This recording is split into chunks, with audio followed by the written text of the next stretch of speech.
What was so devastating about darkness, the ninth plague?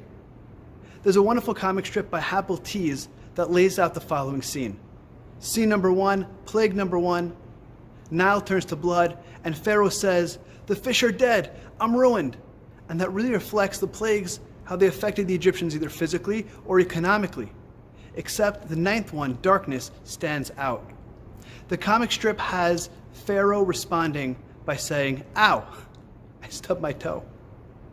The issue, though, was as the pasuk notes, "Lo ra'u ish et ahiv." The Egyptians lacked genuine human connection. Vivek Murthy, one of our previous Surgeon Generals, said that right now in the United States, we are experiencing an epidemic, the epidemic of loneliness. And he said in an interview that although we are living in one of the most technologically connected times ever in our history, we have more than doubled the amount of loneliness since 1980. And he said that before coronavirus. He wrote in Harvard Business Review that the greatest pathology that he sees within his practice is not heart disease or diabetes, it's loneliness. And this is loneliness and not aloneness, because we could be surrounded by other human beings and still feel alone.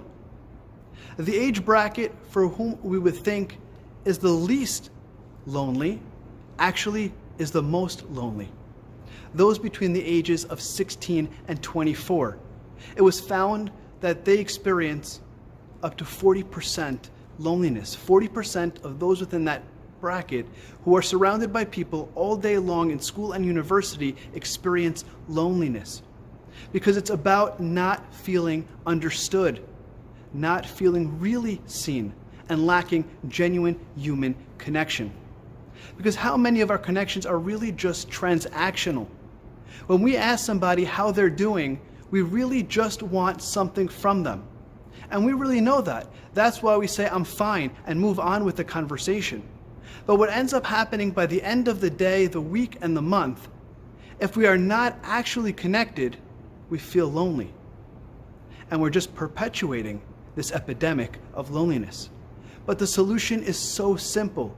We need to be proactive and really genuinely care about other human beings. And it doesn't have to be in every one of our interactions. Sure, we're busy people and we don't have time to know about what's happening in everybody else's life. But in a few interactions a day, we could take pause and actually care when we say, or when we ask the question, "How are you?" Because we should ask and not say, "How are you?" Because we should wait for the response, genuinely expressing care and a desire to know what's happening in the other person's life. Genuinely be there for them and really connect with them, thereby ending this epidemic of loneliness, as Vivek Murthy articulates. Let's be the solution. Shabbat Shalom.